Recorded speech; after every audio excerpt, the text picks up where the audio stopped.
Hi, and welcome to the SuccessPaTh show, where Christian business owners share their tips for success so that you can achieve success more effectively and reach those kingdom goals. And I am so excited about our guest today, Dr. Janet Roark. And Janet has over 16 years of experience in veterinary medicine. She has dedicated her life to helping people and their animals. She first became interested in essential oils for her personal health and soon recognized the revolutionary benefits of using oils with animals. Janet's first case was nothing short of a miraculous, inspiring her to take this incredible resource beyond her local veterinary practice. From consultations and education to social media, speaking events, and through her book, Dr. Roark has helped tens of thousands of people care for the animals they love. Though she is recognized worldwide as the essential oil vet, she's here to serve. As one of her clients shared, Dr. Janet is amazing, compassionate, knowledgeable, caring, and such a great problem solver when it comes to naturally taking care of your animals. Welcome, Dr. Janet or Janet. Oh, thank you, Violet. I'm so glad to be here. It's such an honor. Thank you so much for having me. Yes, I'm so excited that you're here. I'm so excited about, learning about essential oils, learning about also, I hear that you just celebrated your 1-year anniversary as an entrepreneur. Yes, my entrepreneur anniversary. Yes. Wonderful. Absolutely. So can you tell us, just touch on a little bit of your journey, what brought you to, being a veterinarian, and how did you become an entrepreneur after that? Yeah, so I'm one of those weird people that I've pretty much known my whole life that I was going to be a veterinarian. You know, how when you're like a little kid and you ask little kids like what they're going to be when they grow up, and they're like, I'm going to be a superhero, I'm going to be a firefighter, I'm going to be a veterinarian, I'm going to be an artist. I was I'm going to be a veterinarian, and I just never changed that like my whole life. So it's really funny because my sister was like, I'm just going to go to school forever because I still don't know what I want to be. And I was just never like that. My dad actually worked. He was a biologist for the Department of Natural Resources in the wildlife department in Michigan. And so his boss was actually a veterinarian, a wildlife veterinarian. And so I was able to, even as a very young age, go in with him and feed the wild, they would do a lot of rehab and stuff. And so I would go and, help feed the owls and the turkeys. And they even had a moose that they couldn't release because of something. I don't even remember what it was, but I got to be surrounded by all these awesome people and animals growing up. And I started even in high school, I was like, I have to get straight A's so I can get to a good pre-vet program and then get into vet school. And that was just my goal. I had one singular focus growing up. And that's kind of how I became a veterinarian. When I was 16 years old, as soon as I could start working, I started working for the local vet, just cleaning kennels and mopping floors and walking dogs and things like that. And then never really stopped working for a vet. They actually kind of tried to talk me out of it a couple of times. They're like, it's really hard and you don't make very much money, and you have to really want it. And I'm like, I just don't know what else I would do. This is my passion. This is what I love, and I want to help as many animals as possible. And so I got into vet school my first try. So I went to the University of Findlay in Ohio for undergrad. And I triple majored. So I actually majored in pre-veterinary medicine and biology, which were very similar. So it wasn't that hard. And then I also had an equestrian studies degree. And then I minored in chemistry, which is kind of included in that pre-vet degree. And so I did that and then got graduated with really good grades, got good test scores, all of that stuff. And then made it into vet school, went to Michigan State University for vet school. And then when I graduated, I kind of started my own practice, but it was part-time. And then I also worked for the federal government. And so that was kind of like my full-time job. They helped me pay off a little bit of my student loans, like ended up being like $6,000 a year for 3 years. So it wasn't very much of my student loans. And I really liked the job security of that job. And so I actually ended up working for them for 17 years. And then in 2020, December of 2020, left my 40-hour a week government job. And my practice had grown quite a bit by then. And I had started Essential Oil Vet by then. And Essential Oil Vet was starting to take off like crazy, gangbusters. And so I was like, well, I'm going to see what happens. I left on really good terms. I was very good at what I did with the government. And I left on very good terms. So I was like, well, if it doesn't work out, I have a backup plan. I can always go back. They always need people. So that is kind of how I started. And then in 2020, I decided to go full time, and we've had a really, really successful year, being able to dedicate a lot more time to entrepreneurship and to creating courses and helping people, and getting online a little bit has helped me be able to reach more people and more animals than I ever could have imagined. And that is just like my dream. It just, as a practicing vet, you only see one animal at a time. There's only so much you can do in a day. You're very limited by the amount of time and number of animals you can see. It's still dollars for hours, basically. And even though it's like a highly, it's a highly educated skill, basically. And when I moved online, I just saw the reach that could happen. And it's been really fun seeing like my students in my courses make a huge impact all over the world. And the animals that they're able to help and the stories that they have are just like, oh, they just make my heart burst with joy. So yeah. I see that. I see that you're recognized worldwide. And also I heard that you just made a huge financial breakthrough, which is amazing. But on the journey to that, were there some obstacles that you had to overcome? What I was thinking of is like holistic doctors. Sometimes there's a stigma from the medical community or from other people. Did you have to deal with anything like that? Oh, yes, I still do. Absolutely. There's quite a few things actually, like obstacles. I mean, there are so many obstacles. Oh my goodness. We'll see, I would say it's been about 15 years now, but about 15 years ago, I struggled very severely with depression. And this is a very common thing in the veterinary field. I think the type of person that it attracts is some, intelligent people who are kind of introverted anyways, and very compassionate, and just like easily susceptible to low serotonin levels in your brain. So depression. And I really, really struggle with that. And I struggled with it for 12 years and 13 years almost. And I actually attempted suicide multiple times, at least 5 times that I can remember. And I was on lots of medications and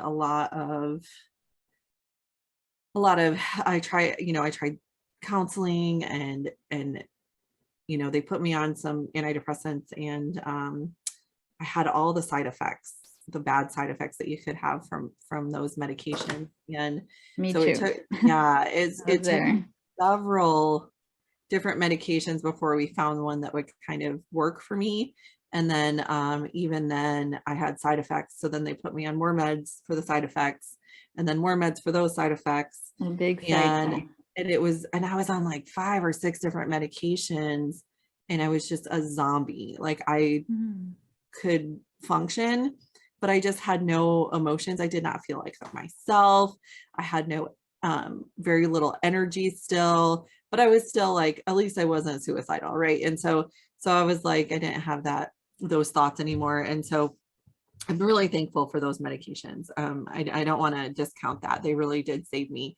But then I was like, there has to be a better way. Like I went and got some blood work done, and they found that my liver enzymes were elevated because of the medications I was on.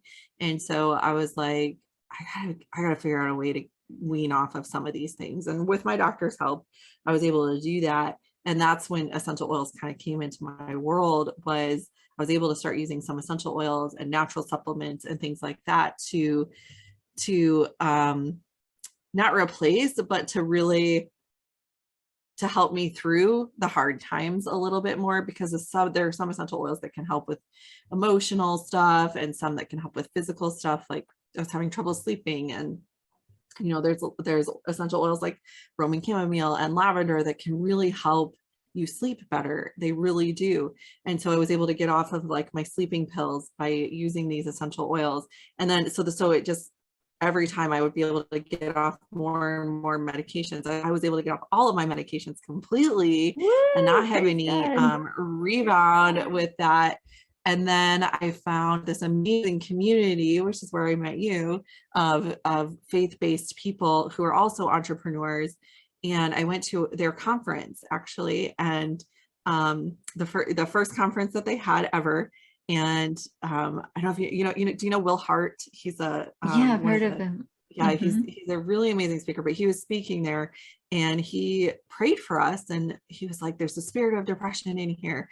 Everybody who struggles with that, come forward. And I ran up to the front of the room and he prayed. And of course, like I'm bawling my eyes out, like snot, like sobbing. Just that, the Lord was there, and really believe that's when the spirit of depression truly broke off of me for good. Hallelujah. And I was totally set free. Of course, Jesus is so amazing. The Lord is so gracious, and he doesn't want his kids to like live in that, right? And so that helped. I mean, that was a huge part of it. And of course, the essential oils really help with, balancing my serotonin levels in my brain and stuff like that. And so that is kind of where I started on my essential oil kind of natural health journey, was really for myself. And when I saw that they started working for like my sleep and, my headaches and things like that, I was like, how do these even work? Right. So the scientist in me needed to do some research. And so I started digging into the research, and I started reading every research article I could on essential oils and the body and the cells and how they're working.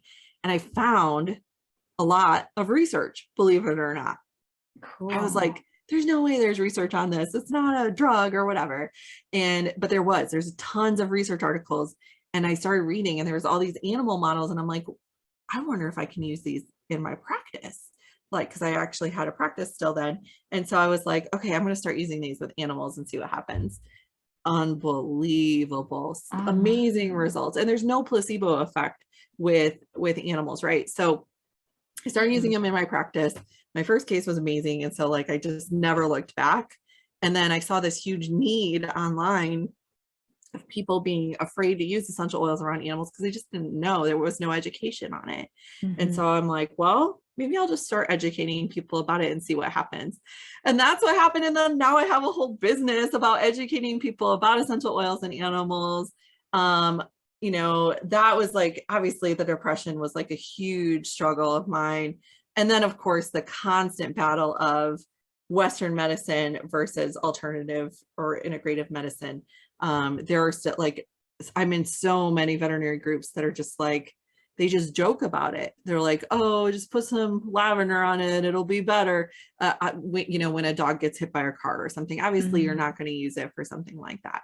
But it makes me not want to speak out in those communities, because you're just going to get attacked by people who just don't know, and they aren't open to talking about it or learning about it. But there are a lot of veterinarians out there that are open to learning about it. And those are the people that I'm here for, and that I will talk to, and I have this course for, and all of this stuff. And man, it's really making a difference in those animals' lives and those people's lives. I just have story after story of breakthroughs that people have had, and just these amazing stories. So yeah, that's kind of what, but it is, it's a daily struggle in the medical communities, to be like, actually, there's some other things you can do besides, just adding on more drugs, especially when there's these animals or people even that have, like, they're maxed out on their dosages, right? Maybe it's a dog with seizures and they're maxed out on all the meds they can be on and they're still having seizures. And they're like, well, I guess we'll just have to put the animal down. And it's like, no, there's other things you can try. Like, why are we just giving up? Like, there's more tools you can put in your toolbox. And that's what I'm here to do, to talk about for people who are willing to listen and to help those people and those owners. Janet, I want to praise God that you live, yeah, and that he broke you free from depression, because some people, they're still, under that bondage. Yeah. So praise God that, you were at the conference and Will Hart prayed for you.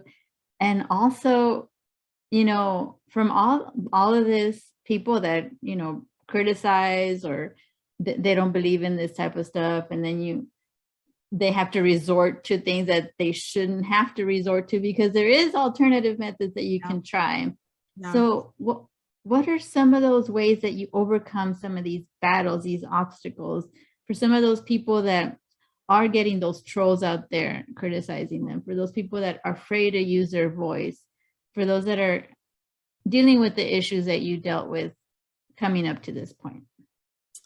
Yeah, I think what it really comes down to is, I've done a lot of professional and personal development, as very specific, to grow and to build up that resilience when you do get those people that are haters, and also to realize that those are not my people. Obviously, if they're not open to learning about that or even thinking about it, and they just want to be hateful, that's not on me. That doesn't reflect on me. That reflects on them, and they're in a different place in their journey, and that's okay. But there are people out there that are at the right place in their journey to learn and be open and stuff about it. And what it comes down to for me was identity. I really just, and I know that's like such a kind of catchphrase, one of those, what is a buzzword, is oh, it's about identity. You hear about that in all the self-help places, but it really was for me learning that, stepping out of that mentality of I'm not good enough, I'm nothing, I am not worthy, I'm a sinner. I was living in that I'm a sinner kind of mentality, even though I was saved. I knew I was saved and I had a relationship with the Lord, but I knew I was a sinner. I'm a sinner. And stepping out of that, I'm a sinner, into that I am a child of God. I am a daughter of the King. I am a co-heir with Christ. And I am representing the wholeness of the kingdom. I'm his blessed daughter. I express the caring heart of the Father. I speak with a voice of truth. All of these things are part of my identity and who I am. And it was a journey to get there. And it was a long, hard fought journey that I was fighting for. And I paid a lot. I paid some money for it, because I'm I want to learn who I really am. And obviously the Lord speaking to me, but also other amazing faith-filled people speaking that into me, and me getting to the point where I actually believed it.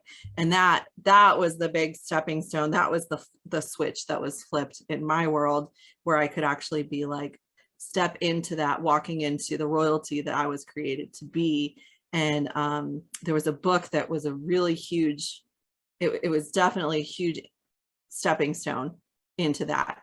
And it was The Supernatural Ways of Royalty by Chris Valentin. So if you haven't read that, or if any of your listeners haven't read that, please go listen to it on Audible, or go read that book. That if you struggle with who you are, and especially as a king or queen in the kingdom of God, then read that book, because it takes you out of that mindset of you know, being a pauper and actually being a prince. So pauper to prince is kind of the terminology that Chris uses. And man, it's a good book. It's a really good read. So I've listened to that on Audible probably a dozen times by now. And it's biblically based. He uses a lot of scripture, and that is really, obviously that's huge. So I love that. And I got to meet Chris Valentin when he came to Houston. He's an incredible person, incredible person. Yeah. So Janet, you have a freebie for the audience about how to use essential oils with pets.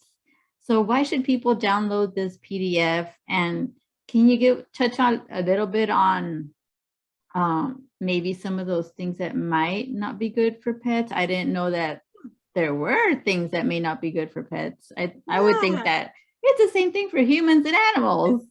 No, I mean, if you think about a cat versus a person, like a cat is about 10 pounds versus a human who's, you know, 1 to 200 pounds. And so there's a size difference there. And so it's just really important that if you do use essential oils, and I recommend that you do, I'm a big person, that you're using one that's a really high quality brand. And there's really only a few brands out there that are known to not be adulterated. Everybody's kind of jumping on the essential oil wagon because it's really popular right now. You can go to the grocery store and buy essential oils, but guess what? Those are not essential oils, and they actually often contain synthetics, which can be harmful to pets. So that's the really important, you know, kind of takeaway message. But if you do, you can actually really help animals with a lot of their, you know, stress issues, especially with the state of the world right now. We're seeing more and more stress in animals, and stress does lead to disease over time. And so you can really handle a lot of that with even just using essential oils. But there are some that you do need to stay away from, like tea tree oil with dogs and cats is actually pretty toxic, especially in large amounts. Wintergreen topically or internally with dogs and cats can be really too harsh on them, and same thing with birch. But other than that, there's quite a few that you can use.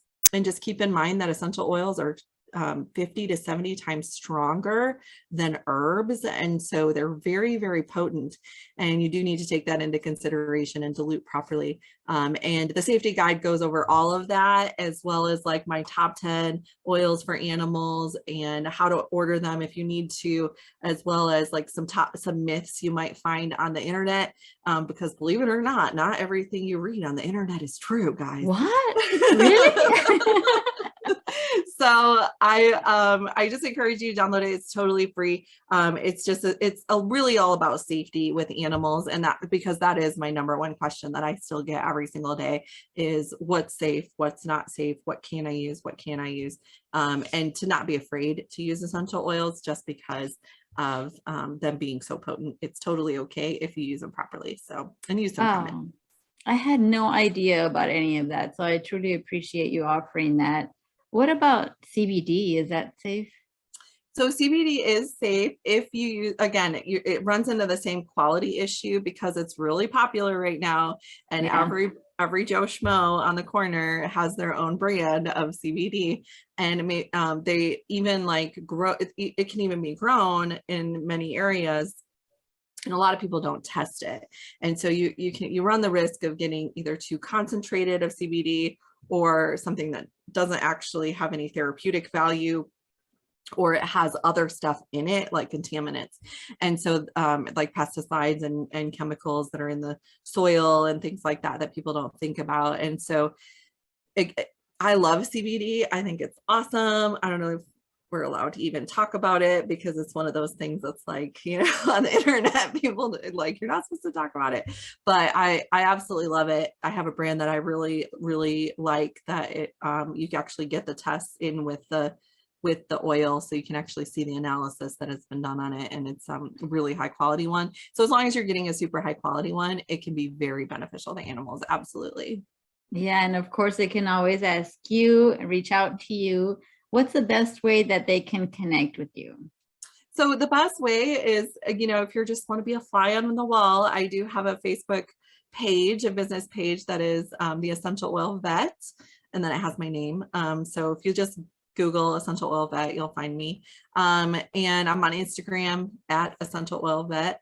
And if you do have any specific questions about your animals, feel free to email me at essentialoilvet@gmail.com. So, Okay. and I have a website too. That's essentialoilvet.com. You know, I just try to stay on brand with that stuff. It's just Essential Oil Vet. So is that what EODVM means? Yeah. So DVM is a doctor of veterinary medicine. So Essential Oil Vet. Yeah. All right. So we'll put those links in the description. That way you can just click on them and it'll go directly to Janet. And of course, make sure to download that PDF. That sounds really essential, and it's important to know what is safe for your pet. So very, very good resource there. And Janet, one last thing. What is something that you feel in your heart that you want to share to those business owners who think they have tried everything in business? They might be in severe debt right now and are saying, God, where are you? Yeah. Yeah. And I've been there. I mean, hundreds of thousands of dollars on credit cards, and it's devastating. And you do feel a little bit hopeless sometimes. So I can definitely relate to that. And my advice to the struggling entrepreneur is this: don't quit. Don't quit. The reason why most entrepreneurs fail is because they just give up too soon. And you never know. It just takes one meeting with one person that is the right person that is totally going to change things around. And if this isn't working for you, just do not quit. Don't stop. Keep showing up for your people. They need you. Even if they're quiet, sometimes they're just flies on the wall and they just are listening until the right time for them. And it just often just takes one video that is just the turning point, one moment that is the turning point. And I encourage you to just keep going. Don't stop. Don't quit. Because that's why so many fail, is because they just don't keep going. And it is so worth it if you find the right people, find the right niche, find the right offer. And it is it's unbelievable. You can totally change your life around, and it's 100% worth it. It ain't easy. It still ain't easy, but it's worth it. Oh, I so appreciate that, Janet. And again, congratulations on your recent financial success and your anniversary for being an entrepreneur, stepping out in faith, and that you continue to go for it. Thank you so much. Thank you for having me. And to the viewer, make sure that you like this episode and share it with people out there so that we can bring you more content like this in the future. Thank you so much for being here. We appreciate you, and we'll see you next time. God bless.